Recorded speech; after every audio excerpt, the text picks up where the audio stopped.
সুপ্রিয় শিক্ষার্থী বন্ধুরা, তোমাদের জোরালপুর অনলাইন স্কুল এবং দাউদকান্দি অনলাইন স্কুলের পক্ষ থেকে তোমাদের প্রত্যেকেরই ভালোবাসা শুভেচ্ছা স্বাগতম জানাচ্ছি। আশা করি তোমরা বাড়িতে সুন্দরভাবে অবস্থান করছো এবং এই করোনা পরিস্থিতিতে তোমরা যে যেখানে আছো স্বাস্থ্যবিধি মেনে চলছে এবং বাড়ি থেকে অবশ্যই বের হওয়ার জন্য তোমরা অবশ্যই মাস্ক ব্যবহার করবে এবং ঘন ঘন সাবান পানি দিয়ে হাত ধোবে আর নিয়মিত পাঠ অভ্যাস চালিয়ে যাবে। আশা করি তোমরা তোমাদের স্বাস্থ্যবিধি মেনে চলবে এবং নিয়মিত পড়াশোনা তোমাদের পাঠের অনুসরণ করে যাচ্ছ। ধন্যবাদ সকলকে। আমি রতন দাস, জোরালপুর করিমুল্লাহ উচ্চ বিদ্যালয়ের বাংলা বিভাগের শিক্ষক। আমি বেশ কিছু বাংলা অষ্টম শ্রেণীর বাংলা বিষয়ের ক্লাস আপলোড করেছি। আমি আশা করি যে তোমরা ক্লাসগুলো দেখেছো এবং আমি আশা ও বিশ্বাস করি যে তোমাদের ক্লাসগুলো কিছুটা হলেও অন্তত উপকারে আসবে। তো সুতরাং আর কথা না বাড়িয়ে আমি আমাদের মূল আলোচনায় ফিরে যাই। তোমরা দেখতেই পাচ্ছ আজকে পৃথিবী অশান্ত। এই যে মহা সংক্রমণ এই রোগে এই যে করোনা পরিস্থিতির কারণে তো মানুষ এমনিতেই অসুখে ভোগ করছে। আর তাছাড়াও প্রত্যেক মানুষ যার কাছে জিজ্ঞাসা করেন যে তুমি সুখে আছো, কেউ বলে না আমি সুখে নেই। সুখের বড় অভাব। সুখ কেউ কোটি টাকার উপার্জন করেও সে সুখী নেই, আবার কেউ 5 টাকা উপার্জন করেও কেউ সুখী নেই। আবার তবে ব্যতিক্রম কিছু মানুষ আছে যারা সামান্য, যাদের চাহিদা কম, যাদের আকাঙ্ক্ষা কম, কিছু লোক এরকম কিছু লোক খুবই কমই আছে রেয়ার পাওয়া যায়, তারাই বলে যে আমরা সুখী মানুষ। সুতরাং সুখ সুখ বলে সবাই চেঁচাচ্ছে, কাঁদছে একটু সুখের আশায়, একটু শান্তির আশায়। এই শান্তিটা কোথায় পাবে? এই শান্তির কামনায় আজকে আমাদের সুখী মানুষ একটা গল্প আছে।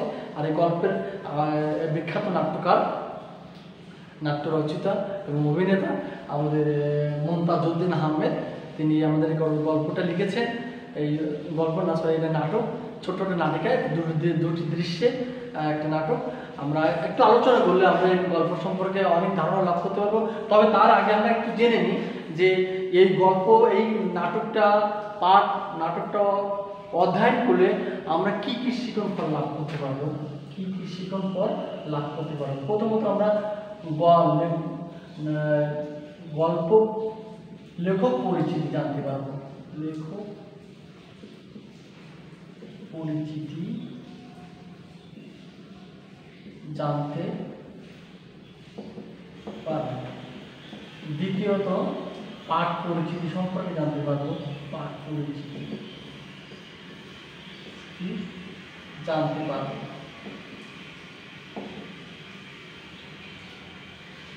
তৃতীয়ত নতুন নতুন শব্দ,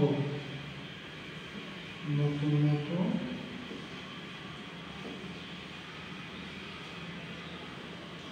শব্দার্থ ও টিকা জানতে পারবো। গল্পের নাটকের তাৎপর্য, নাটকের তাৎপর্য সম্পর্কে জানতে পারবো। যাক, আমরা এই চারটি বিষয় নিয়ে একটু গল্প পড়লে, এই নাটককে আমরা পড়লে আমরা চারটি বিষয় জানতে পারবো। আরও অনেক বিষয়গুলো আছে, তো আমি ওভারঅল এই চারটি বিষয় লিখেছি। তোমরা একটু মনোযোগ সহকারে শোনো। তো সর্বপ্রথম আমরা এই গল্পের, এই নাটকের যে লেখক অর্থাৎ মমতাজউদ্দিন আহমেদ, তার জীবনী সম্পর্কে একটু আলোচনা করি এবং এই আলোচনা দিয়ে আমরা মূল আলোচনায় ফিরে যাব। এই নাটকটি লিখেছেন মমতাজউদ্দিন আহমেদ। মমতাজউদ্দিন আহমেদ, এনার বাড়ি হচ্ছে ভারতের পশ্চিমবঙ্গ জেলার মালদেহা জেলায়, ভারতের পশ্চিমবঙ্গের মালদেহা জেলায় 1935 সালে তিনি জন্মগ্রহণ করেন। 1935 সালে তিনি ভারতের পশ্চিমবঙ্গের মালদা জেলায় জন্মগ্রহণ করেন। তিনি ঢাকা বিশ্ববিদ্যালয়ে বাংলা বিভাগ থেকে স্নাতকোত্তর ডিগ্রি অর্জন করার পর তিনি বাংলা সাহিত্য বিষয়ে সরকারি কলেজে, অর্থাৎ ঢাকা বিশ্ববিদ্যালয়ে তিনি বাংলা বিষয়ে অধ্যয়ন করার পরে তিনি বিভিন্ন সরকারি কলেজে বাংলা সাহিত্যে দীর্ঘদিন অধ্যাপনা করেন। শেষে 1992 সালে তিনি অবসর নেন এবং দীর্ঘকাল শিক্ষকতা করার পর তিনি শিক্ষকতা পেশা থেকে অবসর গ্রহণ করেন এবং নাট্যকার অভিনেতাটা তিনি বাংলা একজন খ্যাতিমান ব্যক্তিত্ব, অর্থাৎ বাংলাদেশের যত বড় নাটকের খ্যাতিমান আছে তার মধ্যে মমতাজুদ্দিনের নাম অবশ্যই স্মরণীয়, বরণীয়। তার উল্লেখযোগ্য রচনাগুলোর মধ্যে হচ্ছে নাটক স্বাধীনতা, আমার স্বাধীনতা, রাজা অনুষ্ঠানের পালা, সাত ঘাটের কানাকড়ি, আমাদের শহর, হাস্য লাস্য ভাষ্য, প্রবন্ধ তিনি এবং গবেষণা করেছেন বাংলাদেশের নাটকের ইতিবৃত্তি, বাংলাদেশের থিয়েটারের ইতিবৃত্তি। এছাড়াও তিনি লিখেছেন গল্প, উপন্যাস, সারস রচনা। সাহিত্যের অবদানের জন্য তিনি শিশু একাডেমি পুরস্কার, বাংলা একাডেমি পুরস্কার, 21 পদক তিনি বিভিন্ন সাহিত্য পুরস্কারে ভূষিত হয়েছেন। আজকের এই যে সুখী মানুষ, যে ছোট্ট একটি নাটিকা, এই নাটিকা একটা উদ্দেশ্য আছে। সেই উদ্দেশ্য সম্পর্কে আমাদের লেখক এখানে কি বলতে চেয়েছে, যে শিক্ষার্থীদের ভিতরে একটা উপলব্ধি বোধ হবে। সেই উপলব্ধি বোধটা কি, যে এই নাটকটা অধ্যয়নের পরে যে অন্যায়, অর্থনৈতিক উপার্জন, অর্থবিত্ত মানুষকে যে প্রকৃতপক্ষে সুখী করতে পারে না, আর এই অশান্তির মূল কারণ হচ্ছে এই অর্থনৈতিক অন্যায়ভাবে অর্থনৈতিক উপার্জন। বরং সৎ পথে চলে পরিশ্রমের মাধ্যমে জীবিকা নির্বাহ করলে জীবনে শান্তি মিলে। সুতরাং নীতিহীন পথে, অর্থাৎ অন্যায় পথে সম্পদ উপার্জন পথ পরিহার করতে তারা সচেতন হবে এবং তারা সৎ পথে চলার মনোবৃত্তি তাদের মনে জন্মগ্রহণ করবে। এই ছিল আমাদের মমতাজুদ্দিনের জীবনার বৃত্তান্ত। আমরা পাঠ পরিচিতি সম্পর্কে একটু জানি। আসলে পাঠ পরিচিতি সম্পর্কে কী বলতে চাইছে লেখক এখানে। সুখী মানুষ মমতাজুদ্দিন আমাদের একটি নাটিকা। এখানে মাত্র 2টি দৃশ্য আছে। নাটিকাটিতে একটি কাহিনী আছে। কাহিনী আছে মানুষকে ঠকিয়ে মানুষের মনে কষ্ট দিয়ে ধনী হওয়া এক মোড়লের জীবনে শান্তি নেই। চিকিৎসক বলেছেন যে কোনো সুখী মানুষের জামা গায়ে দিলে মোড়লের অসুস্থতা কেটে যাবে, কিন্তু 5 গ্রাম খুঁজেও একজন সুখী মানুষকে পাওয়া গেল না।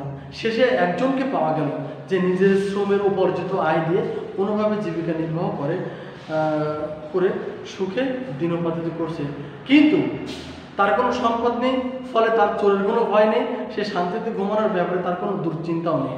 শেষ পর্যন্ত সুখী মানুষ যদিও পাওয়া গেল, কিন্তু দুর্ভাগ্য সে সুখী মানুষের গায়ে কোনো জামা ছিল না। তো লেখকের বক্তব্য এখানে সুস্পষ্ট। তাহলে সম্পদের সম্পদে আছে অশান্তির মূল কারণ। সুখ একটা আপেক্ষিক ব্যাপার। যদি কেউ আমি আমার 10টা টাকা আছে কিংবা আমার 100 টাকা আছে, আমি স্কুল থেকে যে বেতন পাই সেই বেতন নিয়েই আমি খুশি বা সুখী আছি।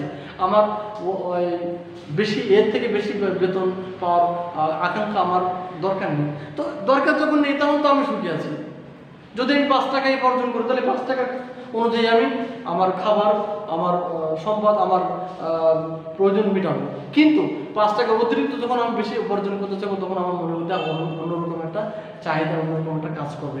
সুতরাং আমার সুখের চেয়ে আমার অশান্তির আগুনটা বেশি চলতে থাকবো।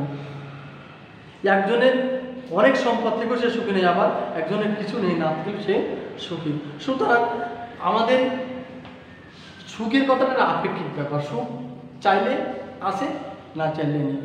যা আছে তাতেই খুশি, যেটুকু পেয়েছি এতেই খুশি, যতটুকু আছে, যতটুকু উপার্জন করতে পেরেছি, এটাই আমার জীবন ধন্য। সুতরাং আমার বেশি চাওয়ার দরকার নেই। লেখক এই কথাটা এখানে বোঝাতে দিয়েছেন যে আমার যা আছে তাই নিয়ে আমি চলব। আমরা পাঠ পরিচিত সম্পর্কে জানতে পেরেছি। আমরা এদিকে নতুন নতুন কিছু শব্দ আছে, আমরা যদি একটু জানি। কবিরাজ,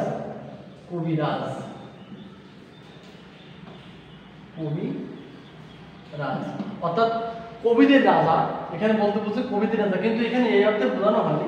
অর্থাৎ যারা লতা পাতা বলবো, গাছগাছরা দিয়ে যেসব যারা ওষুধ তৈরি করে তাদেরকে বলা হয় কবিরাজ।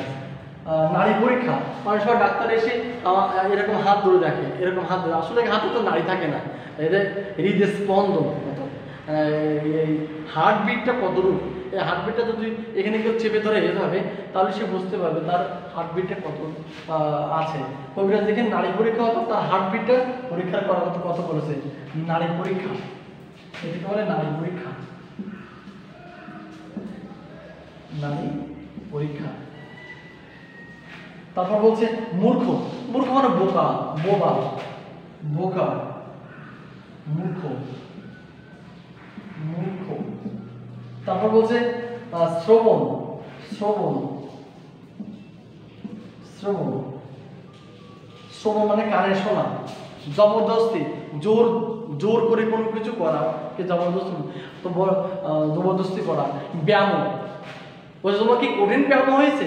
রবীন্দ্রনাথ ঠাকুর মাঝে মধ্যে এই কথাগুলো বেশি তার সাহিত্যে পাওয়া যায়, যে ব্যায়াম বা শরৎচন্দ্র সাহিত্যে লেখার ভিতরে পাওয়া যাচ্ছে যে ব্যায়াম, ব্যায়াম মানে ব্যায়াম, রোগ ব্যাধি অসুখ, তাজ্জব ব্যাপার, এটাকে মিরাক্কেল বলে, তাজ্জব ব্যাপার, মিরাক্কেল।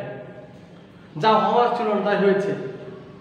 প্রাণ খোলা, অকৃতি মুদার, খোলা মনে, প্রাণ খোলা, প্রাণ খোলা,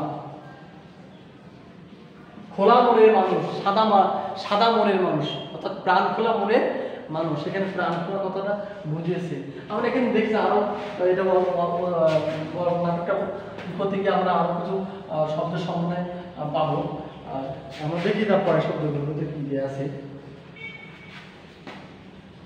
আমরা আরেকটা অল্প দুটি দৃশ্য আর এখানে চরিত্রগুলোর মধ্যে আছে, যদি একটু দেখি চরিত্র আছে এবং চরিত্র পাশে তার বয়স আছে, অর্থাৎ শিক্ষার্থীদের দিয়ে এই নাটকটা করালে আরও বেশি আরও উপকৃত হতো।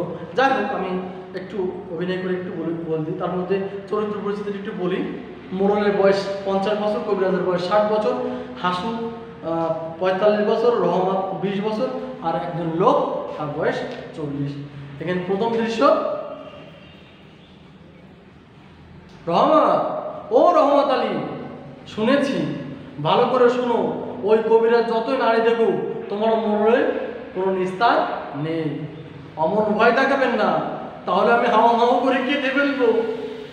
কাঁদো, মন উজাড় করে কাঁদো, তোমার মনে একটা কঠিন লোক আমাদের সুবর্ণপুরের মানুষকে বড় জ্বালিয়েছে, এর গরু কেড়ে নিয়েছে, ও ধান গুম করেছে।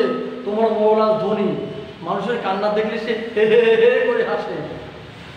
তাই বলে মোড়লের বেড়া কি ভালো হবে না? হবে না তো। মোড়ল যে অত্যাচারী, পাপী, মনের মধ্যে অশান্তি থাকলে ওষুধে কাজ হয় না। দেখে নিও, ওই মোড়ল একদিন মরবেই মরবে।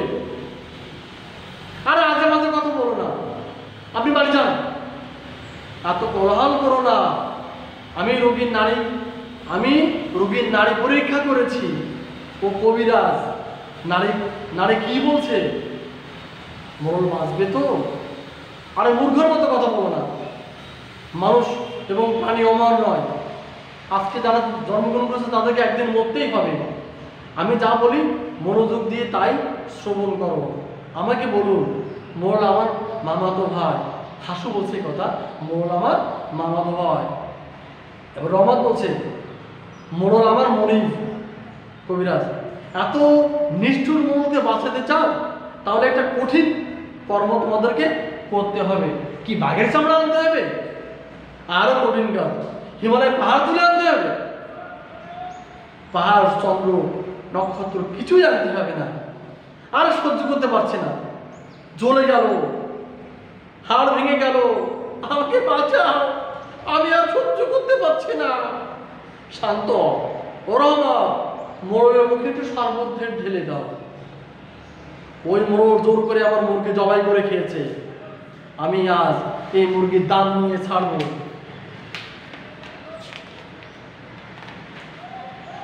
মোড়ল, ভাই হাসু, এদিকে আসো, আমি সব দিয়ে দেবো, আমাকে একটু শান্তি এনে দাও। মোড়ল, তুমি কি আর কোনোদিন মিথ্যা কথা বলবে? আর বলবো না, এই কানে ধরছি, আর বলবো না। এই তোমার মাথায় হাত রেখে প্রত্যেকটা করছি, আর কোনোদিন মানুষের জবরদস্তি করবো না, আমাকে ভালো করে দাও। কবিরাজ, লোভে পাপ, পাপে মৃত্যু, আর কোনোদিন লোভ করবে না। না, লোভ করবো না, অত্যাচার করবো না, আমাকে শান্তি এনে দাও, আমাকে একটু সুখ এনে দাও। তাহলে মনের সুখে শুয়ে থাকো, আমি ওষুধের কথা চিন্তা করছি। সুখ কোথায় পাবো? আমাকে সুখ এনে দাও। অন্যের মনে দুঃখ দিলে কোনোদিন সুখ পাবে না। আমার কত টাকা, কত বাড়ি, আমার মনে কেন এত দুঃখ? মোড়ল বলছে, আর চুপ করো মিয়া, যত কোলাহল করবে তত দুঃখ বাড়বে। হাসু, এদিকে এসো, আমার কথা মনোযোগ দিয়ে শ্রবণ করো। মোড়ের গ্রামও ভালো হতে পারে যদি কি, যদি আজ রাত্রের মধ্যে কি করতে হবে কবিরাজ মশাই কি করতে হবে? যদি একটু ফতুয়া সংগ্রহ করতে পারো, ফতুয়া, হ্যাঁ, জামা, এই জামা হবে একজন সুখী মানুষের, তার জামাটা মোড়লের গায়ে দিলে তৎক্ষণাৎ হাড় মরণের রোগ ভালো হবে। এ তো খুব সোজা ওষুধ, সোজা নয়, কঠিন কাজ। যাও।